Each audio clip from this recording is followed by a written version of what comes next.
Panorama group, जो सोचता है वो करता है। एक आजादी मिली थी अंग्रेज के विचारों से, लेकिन हिंदुस्तानी अंग्रेजों से आजादी कहां हुई? जो लोग शोषण करते हैं, और हिंदुस्तानी अंग्रेजों में नेताओं की भी भूमिका है। ये नेता लोग अंग्रेज के भी बाप हो गए। ये भैया भैया भैया मेरे स्पीच में नारा मत दीजिए, ताली मत बजाओ। आप वोट किसको दीजिएगा हमको नहीं मतलब, लेकिन आप जवाब हमको जरूर दे दीजिए। पहला हम ये कहना चाहेंगे, शुरू करना चाहेंगे कोरोना से। 3 महीना हम कोरोना में दिल्ली में दर दर की ठोकर खाए। देश के पीएम के घर गए, रेलवे मिनिस्टर के घर गए, पैर पकड़े, भीख मांगे कि पूर्वांचल के लोगों को आप दिल्ली और इस इलाके से पहुंचा दो, ट्रेन बंद कर देना, नहीं तो मर जाएगा। लोगों ने नहीं माना, ट्रेन बंद कर दी, बस बंद कर दिए। संजय सिंह के यहां हम 10 बार गए कि संजय जी आप अरविंद जी से कह के इतना करिए कि 15 दिनों में तो अनाज खत्म हो गया। फैक्ट्री वाले ने ताला लगा दिया। अब 20वां दिन पानी बंद कर दिए, गंदा पानी, और 31वां दिन बिजली काट दी गई। पूर्वांचल के लोगों के घर में खाना खत्म, पानी खत्म, बिजली बंद। सड़कों पर थे हम, जेब में 1 रुपया नहीं थी।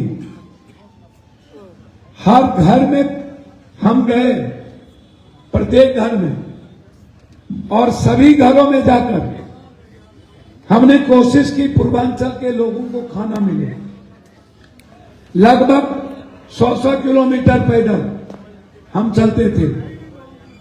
आप गूगल पर सर्च कर लीजिएगा, आप देख लीजिएगा। हमने कोशिश की अपने बिहार और पूर्वांचल के लोगों को, बंगाल या असम या कहीं के भी, उनकी मदद हो। दिल्ली की सरकार ने मदद नहीं की। मोदी जी ने हमें मरने छोड़ दिया। सैकड़ों बच्चे बाथरूम के पानी पी करके जिंदगी बिताए।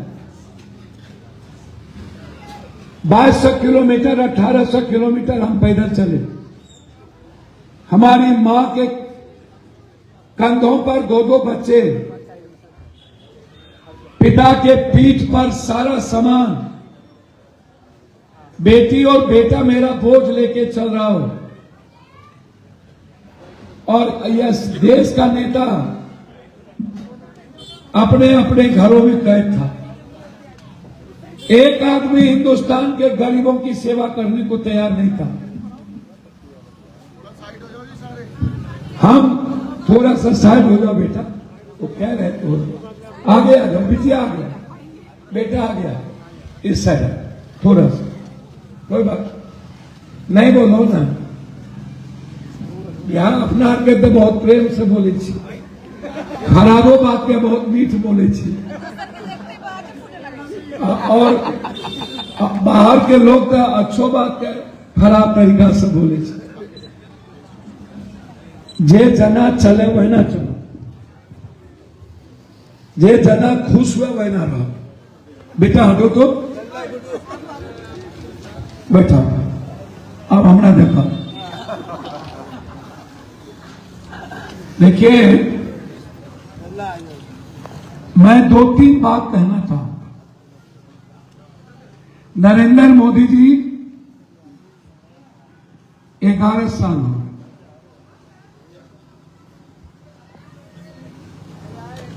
3 चीज उनके पास है। एक है हिंदू मुसलमान, एक है चुनाव आयोग, और तीसरा है अदानी का पैसा, चौथा ईडी और सीबीआई। इसके अलावा उनके पास आप कोई एक चीज का नाम बताओ। हम शुरू करते हैं बेटी पढ़ाओ बेटी बचाओ से। ब्रजभूषण सिंह ने पहलवानों के साथ क्या किया, सेंगर ने बेटी के साथ क्या किया, और इनके 3 प्रदेश अध्यक्ष ने सामूहिक बलात्कार, अभी भी 15 दिन पहले एक प्रदेश अध्यक्ष ने इनके बच्चियों के साथ बलात्कार। गुजरात में सामूहिक बलात्कार करने वालों को आजादी मिली है। आजादी वही है, हिंदुस्तान की जो आजादी है। गौर से सुनिएगा।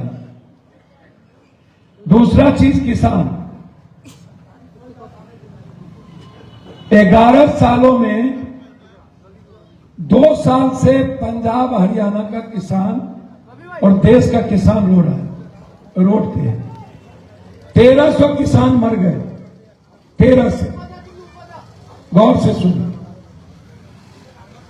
और किसान बैठा हुआ है। जब अगला चुनाव आया तो नरेंद्र मोदी जी ने कहा कि मेरी बात मानो, आप पीछे हो जाओ, आंदोलन वापस ले लो, मैं एमएसपी लागू कर दूंगा। 1 साल तक 900 किसान मरे, नहीं सुना।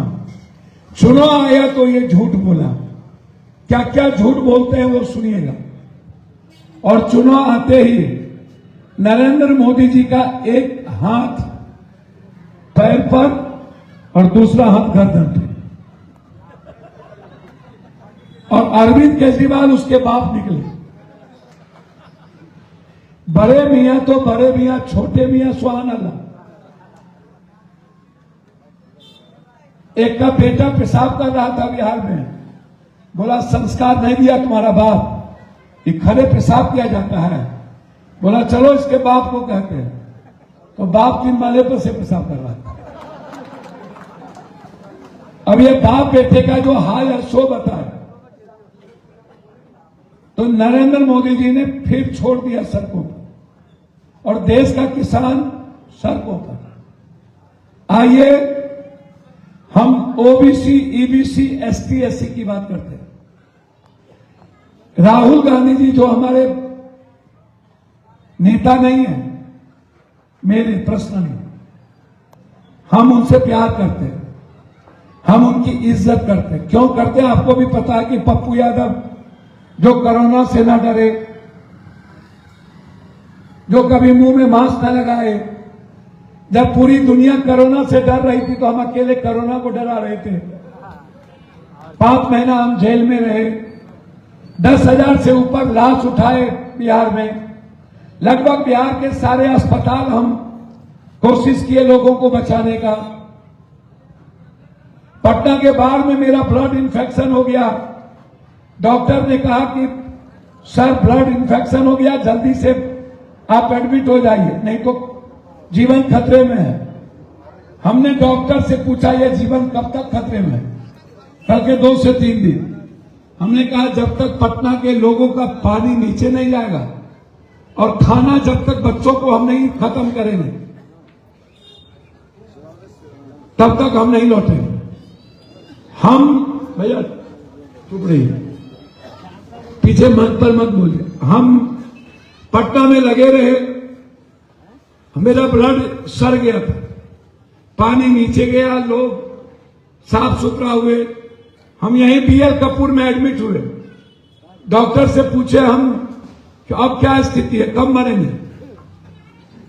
तो डॉक्टर कहता है भैया तो आश्चर्य है कि आप आदमी है कि क्या है। हमने कहा कि इंसानियत बच जाए और हम मर जाए तो ज्यादा अच्छा है। पप्पू यादव का जो काम है दुनिया में आने का, वो जिंदा रहने के लिए नहीं है। हम पैदा हुए हैं आम आदमी की खुशियों के लिए। हर व्यक्ति की जिंदगी को आजादी से जिए, वो मुस्कुराए। हम अपने जान के लिए नहीं आए। इसीलिए आप इस बात को जानते हैं, अरविंद जी या नरेंद्र मोदी जी, नरेंद्र मोदी जी ने सबसे तीसरा जो काम किया, उन्होंने इस कंट्री में नौकरी खत्म कर दी और ईबीसी और ओबीसी पर हमला बोला। कैसे बोला ओबीसी ईबीसी पर हमला? वो आपको शुरू करते हैं। देखिए, वो संविधान को डायरेक्ट खत्म नहीं कर सकता था। उनके मन में है अंबेडकर जब तक जिंदा रहेगा तब तक एसटी एससी कंप्लीट रूप से, ये जो हम लड़ाते हैं या कट्टर हिंदू बनाते हैं, वो नहीं बन पाएगा। अंबेडकर को जिंदा नहीं रहने दो, इसके लिए उन्होंने रास्ते निकाले। क्या निकाले रास्ते? उन्होंने रास्ता निकाला कि नौकरी खत्म इसीलिए कर दी, प्राइवेट नौकरी पर आ गए, रेलवे की वैकेंसी बंद कर दी। 4000 वैकेंसी 11 सालों में नहीं निकला। 7000 वैकेंसी बैंकिंग में नहीं निकली और प्राइवेट कर दिया लगभग हर डिपार्टमेंट को। जो बचा नियोजित और संविदा और अग्निवीर। इसीलिए कि यदि नौकरी रहेगी तो ईबीसी ओबीसी को आरक्षण मिलता रहेगा। नौकरी ही खत्म कर दो ताकि प्राइवेट में एसटी एससी ईबीसी को आरक्षण खत्म हो जाए। तो नरेंद्र मोदी जी ने बड़ी चालाकी के साथ इस कंट्री के 90% ओबीसी, देखिए मुसलमान को तो आरक्षण मिल नहीं रहा, उनको नौकरी में आरक्षण तो है नहीं। आरक्षण इस हिंदुस्तान के एसटी एससी को है, ईबीसी को है, ओबीसी को है, सबसे ज्यादा एसटी एससी। आप समझिए, इन्होंने, आप हमको बता दीजिए, कोई आदमी को अभी पता है जो बच्चे पढ़े लिखे हैं, जो मेरे ओबीसी से आते हैं, आप क्या नौकरी की उम्मीद कर सकते हैं? क्या आपको नौकरी उम्मीद है? यूपीएससी, बीपीएससी, एसएससी, जो छोटी नौकरी है वह भी पप्पू यादव खरीद लेगा। फिर मिडिल क्लास के एसटी एससी ईबीसी ओबीसी के बच्चों को नौकरी कम नहीं, वो भी बर्बाद। तो उन्होंने आरक्षण पे हमला किया। भैया उन लोगों को चुप करिए तो, उन लोगों पर हमला किया तो आरक्षण को खत्म किया। अब आइए, वो 15 लाख रुपया या काला धन या जाली नोट, जनधन, आयुष्मान, कोई एक चीज, कोई एक, जनधन में 50,000 रुपया आप लोगों में से कोई एक आदमी, मेरी सौगंध है, झूठ मत बोलना, आपको मिला या नहीं मिला? आज तक बैंक से नहीं मिला? नहीं मिला। काला धन का पैसा वापस आया इंडिया? 15 लाख रुपया किसी गरीब के खाते में गए? नहीं गए। किसान बर्बाद, बेटी बर्बाद, एसटी एससी यूथ छात्र बर्बाद, नौकरी बर्बाद। हिंदुस्तान से नौकरी गई। नरेंद्र मोदी जी ने कोई एक स्कूल खोला हो तो उसका नाम बताओ। नवोदय किसने खोला? कांग्रेस। कस्तूरबा किसने खोला? बोलते चलो ना। जिला स्कूल किसने खोला? आईआईटी किसने खोला? आईटीआई किसने खोला? आईएम किसने खोला? जितने कॉलेजेस हैं किसने खोला? डीयू किसने खोला? जेएनयू किसने खोला? एएमयू किसने खोला? बीएचयू किसने खोला? जामिया किसने खोला? सभी तरह के पेंशन किसने दिए? वृद्धा पेंशन किसने दिए? निःशक्त पेंशन किसने दिए? विधवा पेंशन किसने दिए? एस्टेपेन किसने दिया? स्कॉलर किसने दी? छात्रवृत्ति किसने दिया? कल्याण छात्रावास किसने दिया? मौलाना फेलोशिप किसने दी? इग्नू किसने दिया? हम राइट टू फूड किसने दी? राइट टू हेल्थ किसने दिया? राइट टू एजुकेशन किसने दिया? आरटीआई किसने दिया? किसान के ऋण किसने माफ की? राजीव गांधी विद्युत योजना कौन दी? मनरेगा किसने दिया? एक तरफ कांग्रेस, रेलवे किसने दी? पटरी किसने बिछाया? आम आदमी के लिए ट्रेन किसने दी? आम आदमी के लिए डिब्बे किसने दी? गरीब और बेटियों के लिए डिब्बे किसने बढ़ाया? मोदी ने कौन सा ट्रेन दी? वंदे भारत, बुलेट का पता नहीं। वंदे भारत पर भारत का कितना गरीब चढ़ सकता है? बिहार जाने में आपको कितना मुसीबत होती है? कोरोना के बाद इन्होंने जो मारा तो मारा, बिहार जाने वालों को क्या रिजर्वेशन मिलता है? जब आप पर्व में, त्योहार में, ईद में, बकरीद में, छठ में, दुर्गा पूजा में, काली पूजा में आप जाते हो तो कितने मुसीबत में जाते हो? डिब्बा है, आप जनरल बोगी में डिब्बा बच रहा है, जनरल ट्रेन बच रहा है।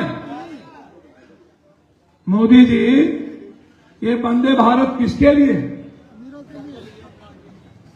अदानी को पैसा कमाने के लिए। प्लेटफॉर्म उसका, टिकट उसका, वंदे भारत की खाना उसका, सफाई उसका। आप खोलिए वंदे भारत, मैं चाहता हूं, लेकिन आम आदमी के साथ आप एसी का डिब्बा लगाइए जो कांग्रेस ने लगाया। कांग्रेस ने शताब्दी दी, कांग्रेस ने राजधानी दिया, कांग्रेस ने बड़ी बड़ी ट्रेन दी, लेकिन गरीबों के ट्रेन को बढ़ाता रहा, डिब्बे बढ़ते गए। एसी था तो जनरल डिब्बा भी था कि नहीं था?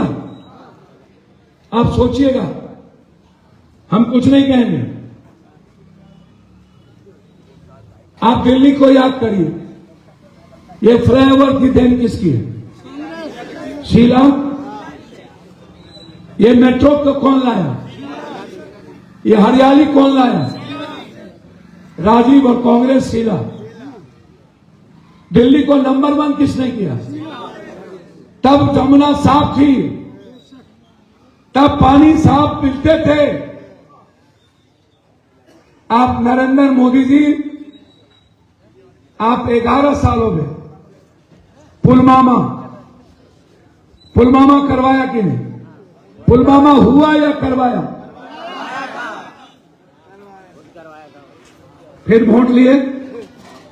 इनके पास कब्रिस्तान, शमशान, ईद, बकरीद, जिन्ना, पाकिस्तान, पुलवामा, हिंदू मुसलमान। जब इसको लगा कि हम इससे भी नफरत पैदा नहीं कर सके, तब ये आगे एनआरसी, तब आगे सीए, तब आगे तलाक, तब आगे दिल्ली का दंगा, तब आगे भगदौड़, तब आगे गुजरात का मानो का वो बलात्कारियों को छोड़ना, तब आगे संबल, तब आगे मिट्टी खोदाई। इनके पास किसी, इनको ज्ञान ही नहीं है। 18 करोड़ मुसलमान हैं मात्र इस देश में, मात्र। इस जन्म में क्या 7 जन्म में ये नहीं लड़ सकता। जब ये 20 करोड़ होगा तो हम 130 करोड़ होंगे, जब ये 40 करोड़ होगा तो हम 200 करोड़ होंगे। ये कभी नहीं लड़ सकता। पप्पू यादव के गांव में 3000 यादव है, 100 दूसरा जात है, वो 1 से लड़ेगा हमसे?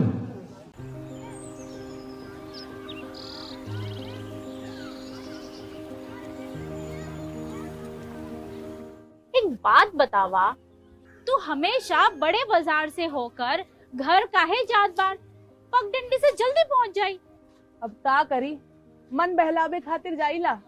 सामान खरीदे हैसियत ना बा, उ देख के मन के समझा लेता नी। बात ता सही कहता।